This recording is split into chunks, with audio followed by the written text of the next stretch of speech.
I didn't say a word when they handed me that eviction notice.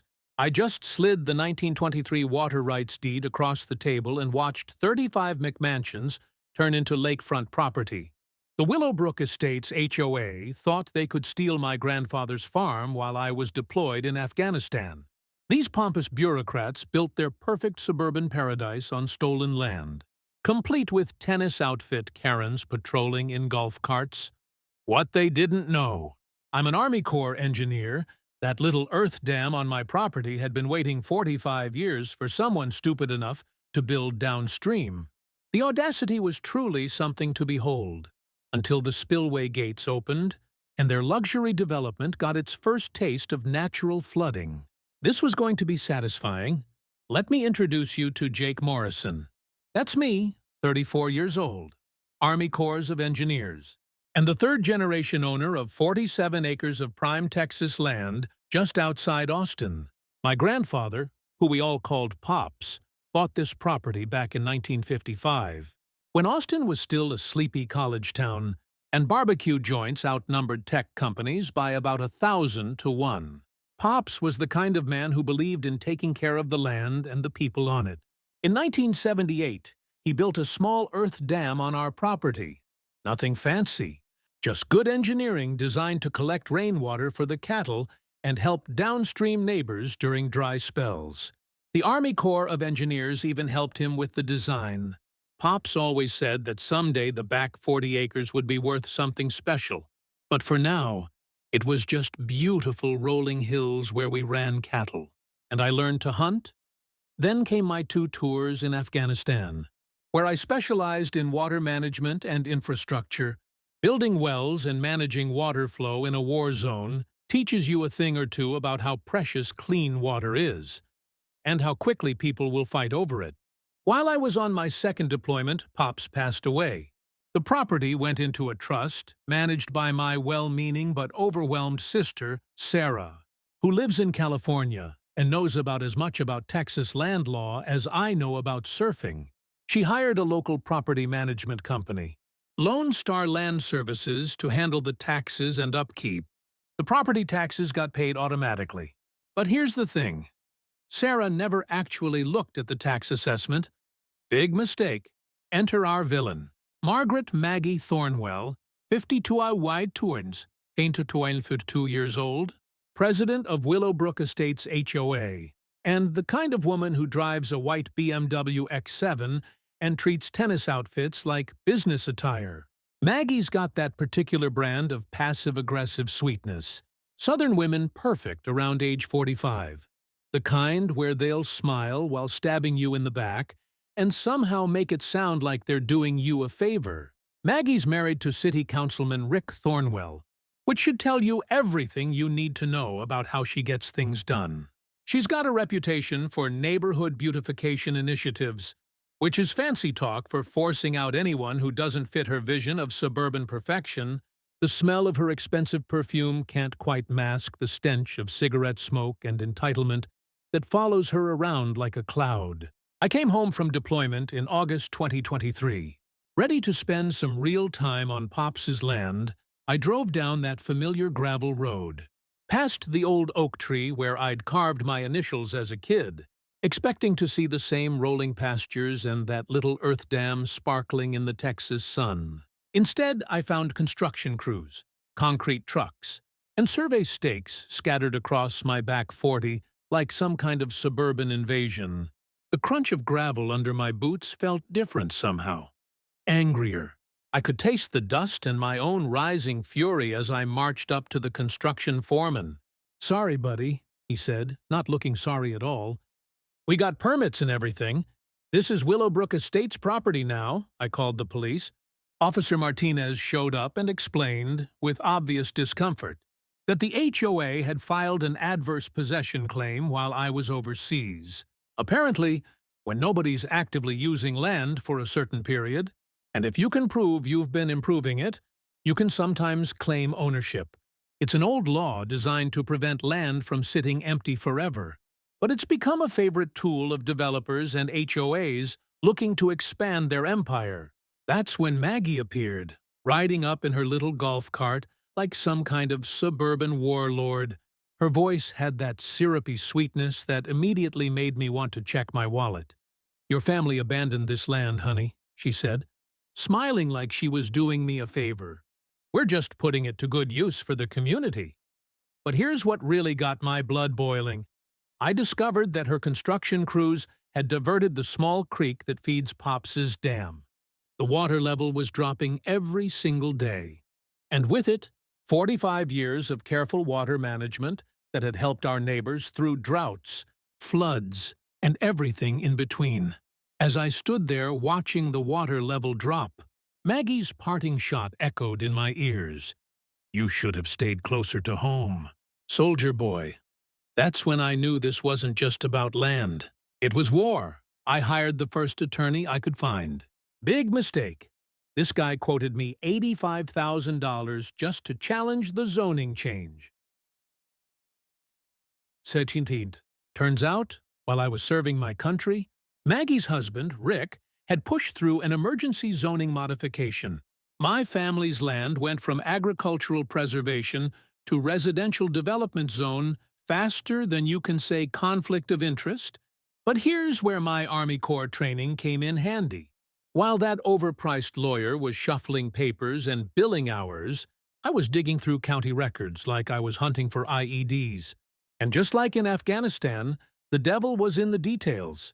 I found Pops's original 1978 dam construction permits, and they were beautiful, see? Pops didn't just build that dam himself. He worked directly with the Army Corps of Engineers for flood control and watershed management. That meant federal jurisdiction. Here's your first knowledge nugget. Any dam built with federal guidance creates federal jurisdiction that local HOAs can't override. Period. The metallic taste of adrenaline hit my tongue as I realized what I'd found. This wasn't just a property dispute anymore. It was a federal case.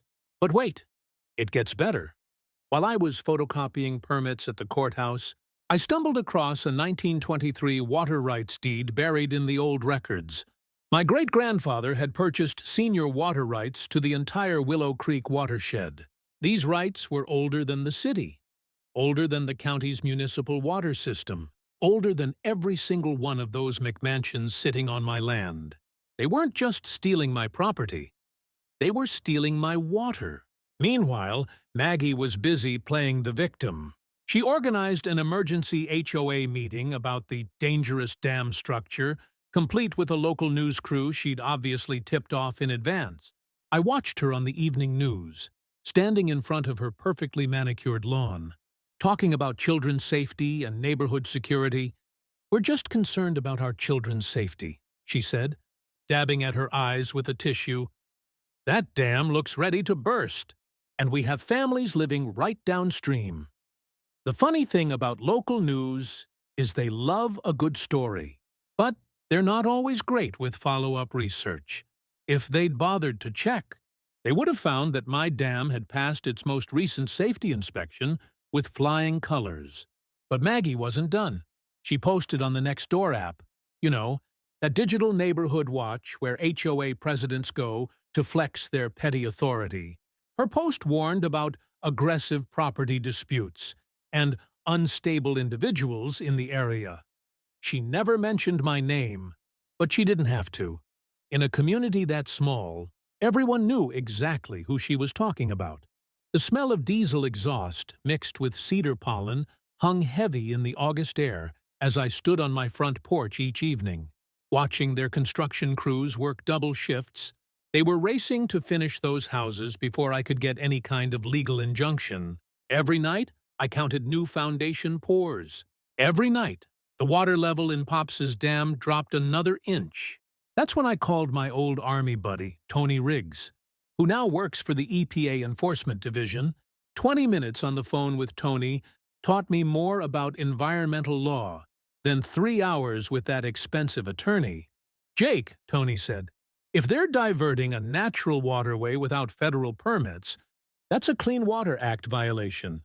And if your dam has federal jurisdiction—" He didn't need to finish the sentence. I started documenting everything. Trail cameras around the property perimeter, Time-stamped photos of every water diversion, flow measurements at 3 different points along the creek. My sister Sarah called from California, begging me to just take the money and walk away. But this wasn't about money anymore. It was about the crunch of gravel under construction boots that had no business being on my land. It was about the sound of Maggie's heels clicking across courthouse marble during zoning hearings that should never have happened. It was about the bitter taste of courthouse coffee during research sessions that revealed just how deep this corruption went. But most of all, it was about that dam. Pops built it to help the community during dry spells. For 45 years, it had been a source of life for our neighbors downstream. Maggie's crew was turning it into a decorative pond for McMansions. Here's the thing about water rights in Texas. They're older than oil rights, older than mineral rights, and a hell of a lot harder to steal. But you have to know how to fight for them. As I stood there watching another concrete truck rumble past my kitchen window, I realized something important. This wasn't going to be one in a courtroom with expensive lawyers and legal briefs. This was going to be one with engineering. Maggie decided to turn up the heat. She organized what she called a neighborhood safety patrol. 3 HOA board members in matching polo shirts who parked at my property entrance like some kind of suburban checkpoint. They photographed every visitor, wrote down license plates, and filed reports with the sheriff about suspicious activity. The harassment campaign was textbook intimidation. Loud music complaints when I ran my radio during farm work. Unsightly structures citations for my perfectly functional farmhouse that had been standing since 1962. Environmental hazards reports about my septic system that had passed inspection just 6 months earlier. But the real kick in the teeth came when Rick used his city council position to order a wellness check on me through Veteran Services.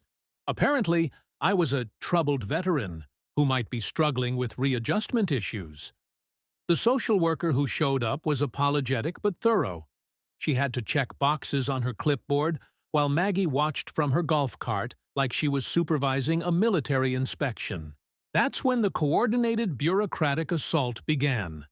Building inspector, fire marshal, health department, and animal control all showed up on the same day like some kind of regulatory SWAT team. Each one found minor violations requiring expensive corrections. The building inspector, who happened to be a drinking buddy of Rick's, declared that my front porch needed $8,000 in foundation work. I recognized the squeeze play immediately. It's the same tactic they use in war zones to pressure locally officials. Overwhelm them with bureaucracy until they give up and cooperate. But two can play that game. While they were drowning me in paperwork, I was making some phone calls of my own. Tony Riggs at the EPA was very interested to learn that Maggie's HOA had never filed the required wetlands assessment before redirecting Willow Creek. Turns out, any development that redirects natural waterways requires federal environmental clearance, even on private property. And the fines for violations start at $50,000 per day. The smell of fresh concrete curing in the summer heat reminded me every morning that I was running out of time. But my research was paying off in ways Maggie never expected. I discovered that their entire development had been built in what the Army Corps classified as a 100-year floodplain. Insurance companies had initially refused coverage until the HOA provided a flood mitigation plan. Their solution? Permanently divert Willow Creek away from the new homes and let it flood my property instead. Here's your second knowledge nugget. Insurance fraud in development projects often carries criminal penalties, not just civil ones. When developers lie about flood risks to get coverage, that's federal mail fraud. The deeper I dug, the more I realized this wasn't Maggie's first rodeo. Her previous HOA in Houston had paid a $2.3 million EPA fine for an identical creek diversion scheme. She'd left town just ahead of the federal prosecutors and set up shop here in Austin, looking for new victims. Meanwhile, Maggie was spreading rumors about my mental health and violent tendencies. She hired a private investigator to dig up dirt on my military service and organized a petition demanding the city condemn my property as a public nuisance. "We have children playing in these neighborhoods," she told the local paper. "We can't have unstable individuals threatening our safety." But while she was busy playing the victim, I was building alliances. I connected with other HOA victims through online forums and discovered a pattern. Maggie's HOA had absorbed 6 smaller properties through similar tactics over the past 3 years. Each time the story was the same: pressure, harassment, bureaucratic warfare, and mysterious zoning changes that always seemed to benefit Rick's construction company. I partnered with my elderly neighbor, Mrs. Chen, whose family garden had withered since the creek diversion. I met Miguel Santos, whose family farm had been rezoned out of existence by Rick Thornwell 2 years earlier. These weren't isolated incidents. They were part of a systematic land grab that had been going on for years. The vibration of heavy machinery through my farmhouse floorboards became a daily reminder of what I was fighting for. Every morning, I watched concrete trucks rumble past my kitchen window. Every evening, I documented the water theft that was slowly killing Pops's dam. But I was also preparing. I installed water flow meters at the dam outlet and creek diversion points. I calculated the exact volume of water being stolen, 200 gallons per day, worth $47,000 annually in agricultural water rights. The gritty texture of sand between my fingers as I tested creek bed sediment told the story better than any lawyer could. This wasn't just theft. It was environmental destruction on a massive scale. And then I got the certified letter. The city was planning to seize my property through eminent domain for public safety. The hearing was scheduled in just 2 weeks. Maggie's quote in the paper made her strategy crystal clear. "Sometimes you have to protect the community from itself." But as I stood at my bedroom window that night, watching storm clouds gather on the horizon, I realized something important. Those weren't just rain clouds building up. They were opportunity. Maggie went nuclear. Rick fast-tracked an eminent domain hearing scheduled for just 2 weeks out. And suddenly, the HOA was offering me $180,000 for property assessed at $890. The message was clear: take the lowball offer or lose everything. The local newspaper ran a hit piece that made me sound like some kind of domestic terrorist. Troubled veteran blocks community progress, complete with a photo that somehow made my farmhouse look like a crack den and me look like I hadn't slept in weeks. But Maggie's master stroke was the photo op. She staged it perfectly. 20 concerned mothers holding children near my property line, with a professional photographer capturing their worried faces while my farmhouse loomed menacingly in the background. The Facebook post went viral with the hashtag #CharmedProtectOurKids. "Our children deserve safe neighborhoods," she told the Channel 7 News crew. Not whatever issues he brought back from war. You know what? She was right about one thing. I did bring something back from war. The ability to recognize when someone's trying to steamroll you with propaganda and the engineering skills to do something about it. Tony Riggs called with information that changed everything. The EPA had already opened a federal investigation into Willow Creek diversions based on my initial complaint. But here's the kicker. Maggie's previous HOA in Houston faced that $2.3 million fine for the exact same scheme. Federal environmental crimes follow individuals, even when they move to new jurisdictions. While Maggie was playing the victim on social media, I was discovering that her entire financial house of cards was built on fraud.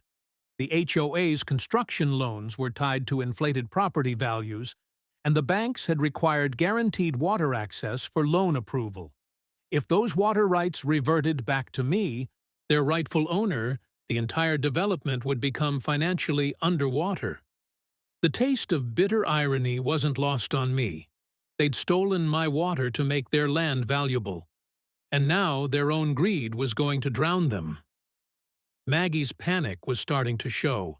She offered me $400,000 of cash, no questions asked, 48-hour deadline. When I refused, she flew to California to approach my sister Sarah with some sob story about her brother's mental health issues. That backfired spectacularly. Sarah might not know Texas land law, but she knows her brother. She called me laughing.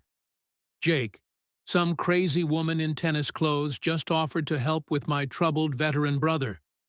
I told her if she contacts our family again, I'm calling the FBI. But while Maggie was busy making enemies, I was making allies. I partnered with environmental lawyer Amanda Cross, who specialized in pro bono water rights cases. Together, we formed a coalition with downstream farmers who'd been affected by the creek diversion Miguel Santos brought. Historical documentation showing his family had used creek water for farming since 1887. Mrs. Chen provided photographs of her grandfather's garden from the 1940s, fed by the same creek that was now feeding Maggie's decorative water features. The local Audubon Society was particularly interested to learn that the creek diversion had destroyed critical nesting habitat for several protected bird species. Turns out, killing protected wildlife while committing water theft tends to get federal attention real fast. During my nighttime reconnaissance, old habits from the Army, I discovered something beautiful. Pops's Dam wasn't just a simple earthwork structure. The original 1978 design included an emergency spillway system with hydraulic gates that hadn't been opened since 1982. The hollow echo of water flowing through those underground spillway channels during my midnight tests told me everything I needed to know. The mechanism was still functional, and it was designed for exactly this situation: controlled flooding to restore natural water flow patterns. I calculated the water volume needed to restore Willow Creek to its original path: 2.8 million gallons. The dam was currently holding 3.1 million gallons. Thanks to recent rainfall, the math was perfect. But the timing had to be precise. Using my drone for aerial reconnaissance, I mapped the exact locations of those new home foundations relative to the original creek bed. 5 houses were built directly in the historical flood channel. 3 more had basements below the seasonal high water mark. Here's the beautiful part. The construction crews had installed decorative creek beds using concrete and decorative stones. They looked pretty, but they weren't designed to handle actual water flow. Meanwhile, my spillway system was engineered by the Army Corps specifically for flood management. Then, Maggie made her biggest mistake. Her crew began installing permanent concrete barriers to completely block the original creek bed. This would make my spillway system useless and permanently destroy the downstream ecosystem.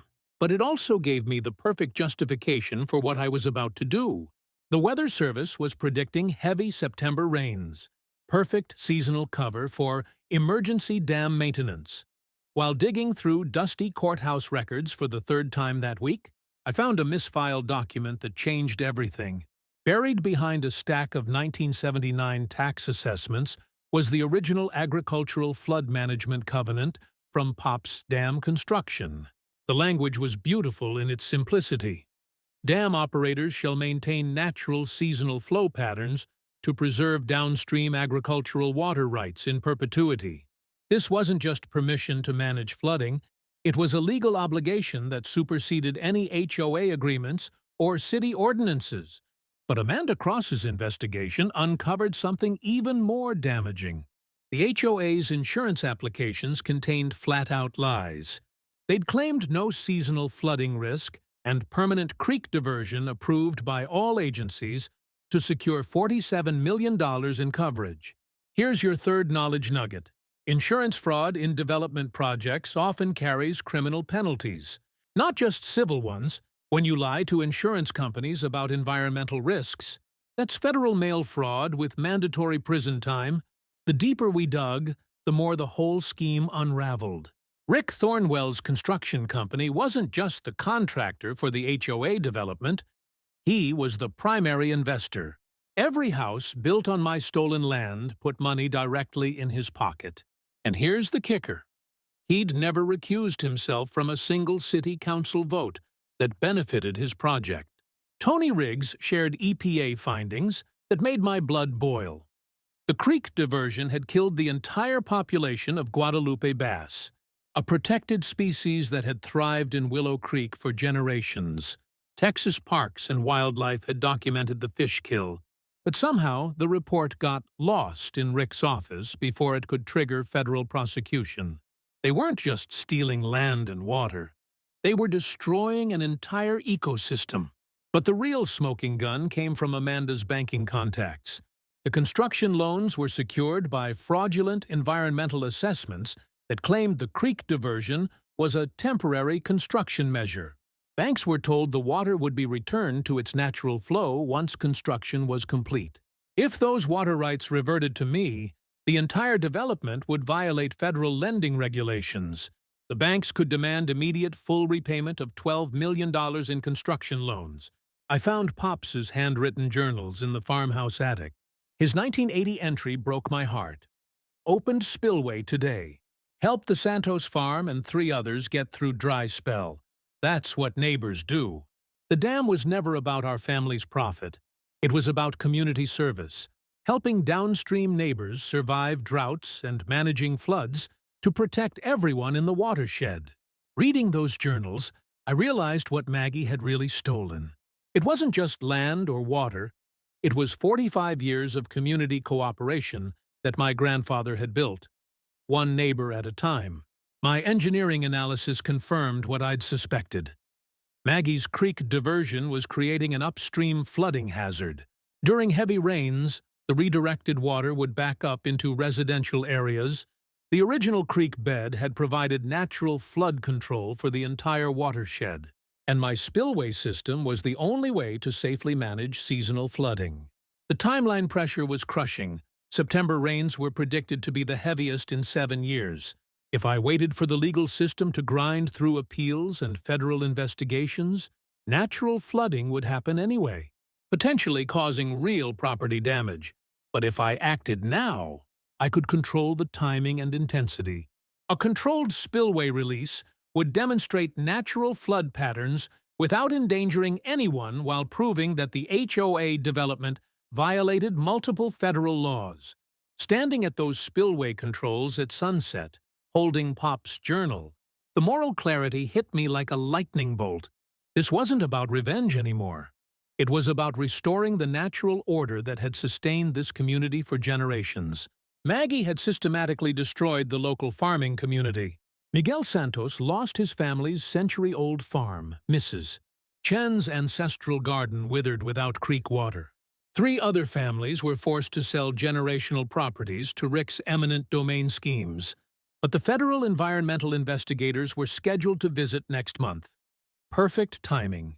If I could demonstrate natural flood patterns before their inspection, it would prove the HOA development violated multiple federal laws. The musty smell of old hydraulic fluid in the dam control mechanisms reminded me that this equipment was built to last. Pops had designed it for exactly this moment, when someone would need to stand up for the creek and the community that depended on it. As storm clouds gathered on the horizon, I made the decision that would change everything. Time to honor Pops's legacy and open those gates. Welcome to another chapter in the HOA Tragedies saga, where one man's fight for his family's land and water rights drowns a neighborhood's corrupt ambitions. I created detailed spillway operation plans with precise calculations. Controlled release starting at 6 satisers a mbtd. Gradual increase over 4 hours. Peak flow at 10 hdre.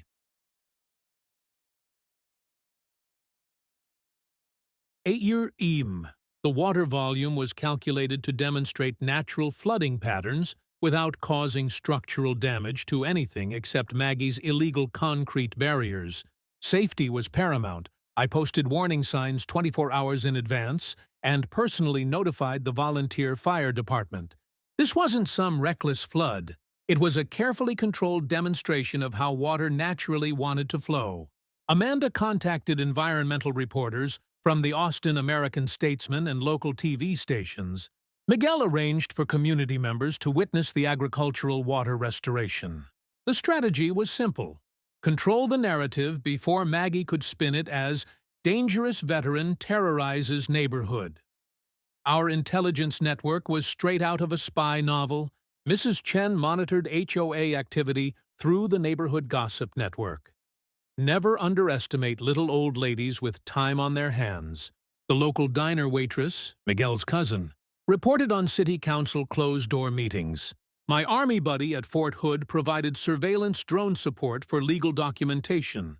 While I was rebuilding spillway controls with modern hydraulic systems, Amanda was waging financial warfare. She contacted insurance companies with evidence of fraudulent applications, arranged for banking regulators to review construction loan documentation, and prepared whistleblower complaints about Rick's conflicts of interest. The beauty was in the timing coordination. The Weather Service confirmed heavy rains in 72 hours. Amanda scheduled a federal environmental inspection for the same week. Miguel arranged for the agricultural extension agent to document downstream benefits. A perfect storm of natural weather, federal oversight, and community support, all converging at exactly the right moment. But I knew Maggie's psychology. She always escalated when pressured. So, I prepared for her predictable responses. An emergency HOA meeting, a media smear campaign, probably a restraining order filed through her corrupt judge friend. Amanda drafted preemptive legal responses to each expected attack. Evidence preservation was crucial. I compiled comprehensive photo documentation of the current creek diversion, recorded video testimony from affected farmers and neighbors, and gathered historical photographs showing the original creek bed and seasonal flooding patterns. Amanda secured everything in federal court filings for legal protection. Safety protocols included coordination with the volunteer fire department, communication with downstream residents, and detailed notices posted in English and Spanish. I even created an evacuation plan we wouldn't need, just to demonstrate responsible management. The economic warfare was Amanda's specialty. She tipped off state banking regulators about construction loan irregularities, contacted the Texas Attorney General about insurance fraud evidence, and prepared a civil RICO lawsuit alleging a pattern of racketeering. Here's another knowledge nugget. Coordinated regulatory pressure often forces settlement faster than individual lawsuits. When multiple agencies investigate simultaneously, defendants can't fight on all fronts. The smell of WD-40 and machine oil filled the evening air as I serviced all dam equipment and tested spillway gates under minimal flow. Everything worked perfectly. Pops had built this system to last. I stocked the farmhouse with supplies for a potential siege, knowing Maggie would try everything to stop me. Amanda filed protective court orders, preventing interference with lawful dam operations. We established secure communications using military-grade encrypted radio. As I stood at those controls for the final equipment check, watching storm clouds build on the horizon, everything felt aligned. The weather forecast confirmed heavy rains in 48 hours. Federal investigators would arrive in 36 hours. Maggie was scheduled for her morning show appearance in 24 hours, probably planning another attack on my character. The timing was perfect. Dawn tomorrow would bring justice, and 45 years of stolen water back to where it belonged. Maggie's desperation reached new levels when she hired private security to patrol my property perimeter. These weren't just rent-a-cops with flashlights. These were tactical gear wannabes who think HOA disputes are a combat zone. My trail cameras caught them red-handed trying to sabotage the spillway control mechanisms at 2:00 a.m. One genius was caught on video attempting to jam concrete mix into the hydraulic lines, while his buddy served as lookout. Tony Riggs had tipped off the sheriff's department, and Deputy Rodriguez was waiting in the shadows when they made their move. The arrest was beautiful, Mr. Tactical Vest claimed they were protecting community infrastructure from an unstable individual. But it's hard to explain why you're carrying a bag of quick-set concrete at 2 Tabri A. Maggie's media blitz was even more desperate. She appeared on the Austin Morning Show wearing her Sunday best, speaking in that trembling voice politicians use when they want to look like victims. Veterans need mental health support, not weapons, she told the host, dabbing at her eyes with a tissue. This man learned to use water as a weapon in Afghanistan, and now he's threatening to wash away children's homes. Rick provided expert testimony as a city engineer about catastrophic dam failure risks, conveniently forgetting to mention that my dam had passed every safety inspection for 45 years. But while Maggie was playing victim on television, my surveillance training was paying dividends. I documented every sabotage attempt, every illegal entry, every piece of evidence that would later prove criminal conspiracy. Tony revealed that federal investigators had been wiretapping Rick's office phone as part of an ongoing corruption probe. These people were more desperate than I'd realized. The legal assault came next. Rick fast-tracked an emergency restraining order hearing for 16 Quad A. The following morning, clearly hoping to catch us off guard, Judge Henry Walsh, Rick's golf buddy, who'd received $15,000 in campaign contributions from Rick's construction company, agreed to hear the emergency public safety motion. Amanda discovered the corruption connection and immediately filed for Walsh's recusal. But we knew the fix was in. If they couldn't stop the spillway opening legally, they'd stop it through a corrupt judge. Meanwhile, Maggie organized a neighborhood safety patrol to physically surround my property. 20 HOA residents showed up with folding chairs, coolers, and Protect Our Kids signs, planning to live-stream the spillway opening as environmental terrorism. The optics were perfect for her narrative. Suburban families with children versus dangerous veteran with a dam. But Miguel Santos had been busy too. He brought 30 farmers and families to support what we called agricultural water restoration. Mrs. Chen organized a counter-demonstration with historical photos showing the creek in its natural state. Amanda arranged for Audubon Society and Sierra Club representatives to attend. Two competing narratives were about to collide. Veteran attacks families versus community protects water rights. The technical sabotage escalated when security footage revealed someone had poured concrete mix into the spillway channel overnight, creating a blockage designed to cause actual flooding danger if I opened the gates. This wasn't just harassment. It was attempted murder disguised as vandalism. I worked through the night with a portable jackhammer, clearing the sabotage while documenting every chunk of concrete as evidence. The metallic taste of exhaustion mixed with fury as I realized how far they were willing to go. Rick used his city council emergency powers to declare my property an imminent public hazard, authorizing the fire department to secure the dangerous dam structure. Fire Chief Martinez, one of the few honest officials left in town, privately warned me, "Jake, you've got maybe 6 hours before they force me to intervene. Make it count." The insurance investigation breakthrough came at the perfect moment. Amanda's fraud reports triggered a state investigation, and the Texas Insurance Commission froze all HOA development insurance policies. Without valid insurance, the construction company faced immediate work stoppage. Financial pressure was finally hitting where it hurt. Maggie and Rick's wallets. Tony moved the EPA inspection up 24 hours due to credible sabotage reports. Federal agents were now en route, arriving at 8:00 a.m. If the spillway opened during their inspection, it would become federal evidence of proper water management. But Maggie's final gambit was the cruelest. She contacted Veterans Mental Health Services, claiming I'd made suicide threats and needed an involuntary psychiatric hold.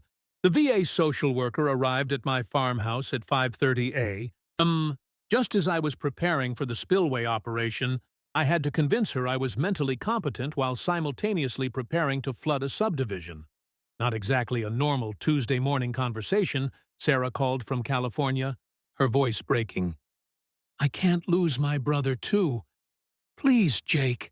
This isn't what Pops would want." For a moment, I almost cracked. Then I found Pops's final journal entry about standing up to bullies, and my resolve hardened like concrete. Sometimes you have to flood the valley to save the creek. At 7:02 a.m., with federal agents watching and the morning sun painting the sky orange, I opened the spillway gates to 25% capacity. The sound was magnificent, not the violent rush of destruction, but the gentle whisper of water returning home. For the first time in 18 months, Willow Creek began flowing in its original bed, exactly where nature intended. Miguel Santos knelt beside the restored creek and cupped the clear water in his weathered hands, tears streaming down his face. "This is the water that fed my grandfather's farm for 60 years, he whispered. Maggie's reaction was immediate and predictable. She screamed at the federal agents to arrest the terrorist, her carefully composed morning show demeanor cracking like cheap paint. EPA agent Sarah Kim calmly explained, "Ma'am, this gentleman has the legal right to operate his agricultural flood control system." But Maggie was live streaming on Facebook, her voice rising to near hysteria. "He's flooding our children's homes. This is what happens when we let unstable veterans have weapons." Except the water wasn't flooding anything. It was flowing exactly where it belonged, in the original creek bed that her development had illegally blocked. Local news helicopters circled overhead, broadcasting the spillway operation live. The Austin American-Statesman reporter was interviewing downstream farmers about their restored water access when Maggie tried to hijack the interview. "This veteran is using military training to attack civilians," she shrieked. The reporter, clearly confused, asked, "Ma'am, the water is flowing in the original creek bed. How exactly is this an attack?" You could almost hear Maggie's narrative collapsing in real time. Rick was frantically calling Judge Walsh, screaming into his phone about property values and campaign contributions. "That psycho is destroying millions in property value," he yelled, apparently forgetting that Amanda was recording the conversation from the courthouse steps. "Here's a legal nugget for you. Texas is a one-party consent state, which means you only need one person's permission to record a phone conversation, and that person can be yourself." The engineering validation was beautiful. EPA agent Kim measured the water flow and confirmed it matched historical seasonal patterns exactly. Tony Riggs documented everything. This is how the creek flowed naturally before the 2022 diversion. Federal agencies prioritize natural water flow over development convenience. And we were proving that principle in real time. Mrs. Chen's garden irrigation system filled for the first time in 18 months. 3 downstream farms reported restored water access to their stock ponds. The local diner owner brought coffee and homemade kolaches to everyone, saying, "My daddy farmed here. This is how it should be." Even some of Maggie's supporters began quietly leaving as they realized no homes were actually flooded. Turns out, it's hard to maintain righteous indignation when the disaster you're protesting is just water flowing where water naturally flows. The insurance collapse accelerated when the construction company received a cease and desist order from state investigators. All work stopped on the HOA development pending the fraud investigation. Maggie discovered her own homeowner's insurance might be voided due to fraudulent water access claims. The financial house of cards was collapsing faster than a dam made of playing cards. But Maggie wasn't done fighting. She called Rick in a panic. "Get your trucks down here and block that spillway." Rick, apparently having learned nothing from the arrest of his security team, sent 3 concrete trucks to accidentally spill their loads across the creek bed. Federal agents immediately arrested the truck drivers for interfering with a federal environmental investigation. Turns out, interfering with federal environmental enforcement is a felony, not a civil matter. The technical success was everything I'd calculated. Water flow stabilized at optimal levels for agricultural and environmental needs. No flooding of residential areas. The creek stayed within its natural banks. Exactly as 45 years of seasonal patterns had proven it would, my Army Corps engineering had been perfect. The political fallout was swift. City Councilman Martinez arrived and publicly demanded Rick's immediate resignation. This corruption has made our city a laughingstock. You're done. Federal investigators expanded their probe to include RICO charges for systematic land fraud, Tony told me later. This is the smoking gun we needed for criminal prosecution. But the sweetest moment came when Maggie realized her $2.3 million investment was now worthless without fraudulent water access. She screamed at me across the creek, "You've destroyed everything!" 35 families. My response was calm, measured, and loud enough for every camera to catch. "No, ma'am, I restored everything. Your families can buy water rights legally, just like everyone else has to," Maggie stormed off, threatening federal lawsuits that would never materialize. As Miguel's extended family arrived with homemade tamales and cold beer, and Mrs. Chen brought a traditional Chinese tea ceremony to bless the restored creek, I realized something important. This was never about revenge. It was about community. The kind Pops had built one neighbor at a time, one drought at a time, one act of generosity at a time. The media narrative had shifted completely. Environmental groups hailed the spillway operation as a model for ecosystem restoration. The original Veteran Floods neighborhood story became Community Reclaims Stolen Water. Sometimes, the truth flows as naturally as water, finding its way home. Judge Walsh's courtroom at 2 was packed tighter than a can of sardines. Media crews, farmers, HOA residents, and federal agents filled every seat, with overflow crowds watching through the windows. You could feel the electricity in the air. This wasn't just a legal hearing, it was a community reckoning. Maggie arrived with a three-piece suit army. High-powered Houston attorneys, expert witnesses, and enough legal firepower to take down a small government. She traded her tennis outfit for a conservative black dress and pearls, playing the role of a concerned community leader defending innocent families. I showed up with Amanda, wearing a simple button-down shirt and Pops's old cowboy hat. Sometimes, the best armor is just being comfortable in your own skin. The gallery was divided like a wedding gone wrong. HOA supporters on the left, clutching their Protect Our Kids signs, and the farming community on the right, with weathered hands and determined faces. Maggie's attorney opened with dramatic flair, presenting photos of muddy construction sites and claiming $2.7 million in flood damage from my spillway operation. They wheeled in a psychiatrist who'd never met me, but was happy to diagnose combat revenge fantasies based on newspaper clippings. "Your Honor," the attorney declared, gesturing toward me like I was a war criminal. "This disturbed veteran is using military engineering knowledge to terrorize innocent families. He's turned water into a weapon of mass destruction." The courtroom buzzed with whispers until Amanda stood for our response. She presented the 1978 Agricultural Flood Management Covenant that legally required seasonal flooding. EPA agent Kim took the stand and testified that my spillway operation had restored natural water flow patterns without causing any actual property damage. Historical photographs proved current water levels matched 60 years of natural seasonal patterns. Here's your final knowledge nugget. Legal water rights documentation always trumps recent development claims, especially when you have federal environmental agencies backing your position. Then Tony Riggs took the stand as EPA enforcement officer. His testimony was devastating. The HOA development had violated 3 separate federal environmental laws, committed systematic insurance fraud, and destroyed protected wildlife habitat. Judge Walsh squirmed in his seat as federal crimes were detailed in his courtroom. You could see him calculating whether his political loyalty to Rick was worth potential federal prosecution for obstruction of justice. The breaking point came when Amanda called Rick as a witness under oath. He admitted to fast-tracking zoning changes while I was deployed overseas and revealed his financial stake in the construction company.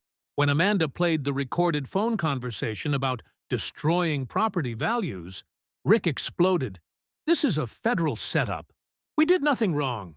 His own words, captured on audio, proved the conspiracy better than any prosecutor could. But the real emotional power came from community testimony.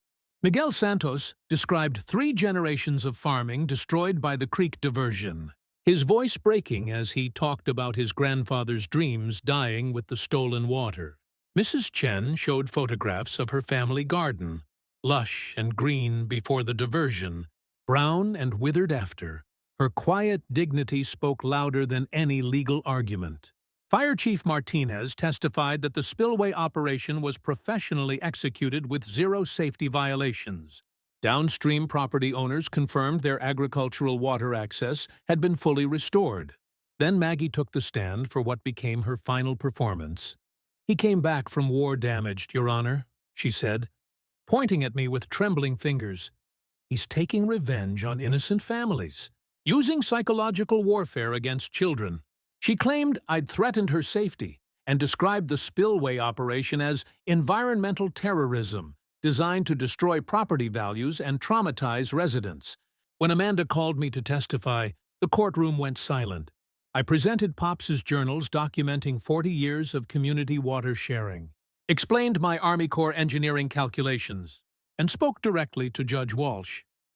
"Your Honor, I didn't flood anybody. I restored a creek that was stolen from my family and this community for 45 years. The mic drop moment came when Amanda presented final evidence. Documentation of Maggie's Houston HOA paying $2.3 million in EPA fines for an identical creek diversion scheme. The federal prosecutor stood and announced a criminal investigation into an interstate water fraud conspiracy. The courtroom erupted as the scope of the corruption became clear. Judge Walsh had no choice. He denied all restraining order requests, ruled that my spillway operation was legal and beneficial, and ordered the HOA to cease all interference with federal environmental investigations. His warning to Rick was pointed. This court will not obstruct lawful federal environmental enforcement. As federal agents escorted Rick from the courthouse while banking investigators served additional warrants, Maggie found herself surrounded by reporters with nowhere to hide. She refused all comment and sped away in her BMW, probably already calling moving companies. I emerged to cheering crowds of farmers, environmentalists, and curious townspeople who'd witnessed justice flowing as naturally as water, finding its way home. Amanda announced the federal RICO investigation at an impromptu press conference. While Miguel thanked me on behalf of every affected family, my statement was simple. This was never about revenge. It was about doing right by the land and the people who depend on it. 6 months later, justice flowed as naturally as the restored creek. Rick Thornwell pleaded guilty to federal conspiracy charges and got 3 years in federal prison. Maggie faced $8.7 million in civil penalties and filed for bankruptcy faster than water rushing through an open spillway. The construction company paid $12 million in EPA fines and got banned from all federal contract work. The HOA dissolved completely, and residents formed a new community association focused on environmental stewardship instead of suburban tyranny. My property value restored to $1.2 million after the federal environmental designation made it more valuable than any suburban development could. The $340,000 settlement from the insurance fraud investigation went to a good cause. I bought Miguel's family farm at tax auction and returned it to him debt-free. Environmental restoration often increases property values more than development ever could. The community transformation was the real victory. The restored creek now attracts ecotourism, kayaking, bird watching, and fishing where McMansions were supposed to stand. Mrs. Chen's garden became a demonstration site for sustainable agriculture. and 3 downstream farms reported their best crop yields in a decade. The local diner became the unofficial headquarters for the Willow Creek Restoration Association, where farmers and environmentalists planned the next fight against corporate water theft. The environmental success exceeded every expectation. Protected Guadalupe base populations recovered to pre-diversion levels within 4 months. The Audubon Society documented 12 bird species returning to restored wetland habitat. Texas Parks and Wildlife designated the creek as a critical wildlife corridor, ensuring permanent protection. My spillway operation became a case study in the Army Corps of Engineers training manual. Sometimes, the best revenge is just doing your job correctly. Personally, I found peace I didn't know I was missing. I renovated Pops's farmhouse using sustainable construction techniques, and Sarah moved back from California to help manage our growing agritourism business. Amanda and I, well, let's just say fighting environmental crime together creates a pretty strong bond. The ripple effect spread across Texas like water finding new channels. Environmental groups use the Willow Creek model to challenge illegal diversions statewide. Federal agencies cite our case in new water rights enforcement guidelines. I've become an unofficial consultant for communities fighting HOA overreach, and the phone rings constantly. We established the Pops Morrison Environmental Scholarship for rural students studying water management. Miguel's daughter, Maria, was the first recipient, and she's now studying environmental engineering at UT Austin. She wants to protect watersheds across Texas from people like Maggie. The annual Creek Days Festival celebrates restoration and community resilience with local food, environmental education, and veteran support services. We raised money for a water rights legal defense fund that's already helped 6 other communities fight back against corporate theft. My favorite part? Kids swimming in the creek where homes were supposed to be built, splashing in water that flows free because a community stood together. Every Sunday, I visit Pops's grave and bring creek water in a mason jar, just like he used to do when he checked the flow after heavy rains. "Thanks, Pops," I tell him.